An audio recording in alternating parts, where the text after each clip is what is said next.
జయ గురుదత్త, శ్రీ గురుదత్త. ఈరోజు వాసుదేవానంద సరస్వతి వారు విరచించిన ఆపద్దోరక కష్టోత్తర స్తోత్రాన్ని మీకు అందిస్తానండి. ఎందుకంటే చాలామంది గ్రూప్లో నేర్పిస్తానంటే చాలామంది అడిగారు. అందుకని ఈ వీడియో రోజుకు ఒకసారి పెట్టుకుంటే మీకు అర్థమవుతుంది. చాలా మహిమగల స్తోత్రం, సిద్ధమంగళ స్తోత్రం లాగే. కాబట్టి దీన్ని కూడా మీరు తప్పకుండా అందరూ చదువుతారని నేను మీ అందరి కోసం. జయ గురుదత్త. శ్రీపాద శ్రీవల్లభత్వం సదైవా శ్రీదత్తాస్మాన్ పాహి దేవాదిదేవా. భావగ్రాహ్య క్లేశ హరీన్ సుకీర్తే ఘోరాత్ కష్టాత్ ఉద్ధరాస్మా నమస్తే. త్వం నో మాతా త్వం పితా ఆప్తోదిపస్త్వం త్రాతా యోగక్షేమకృత్ సద్గురుత్వం.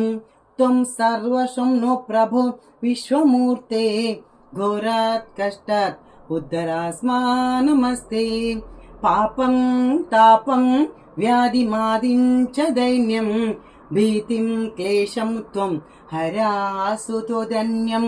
త్రాతారాం నో వీక్ష ఈశాస్తజూర్తే ఘోరాత్ కష్టాత్ ఉద్ధరాస్మా నమస్తే.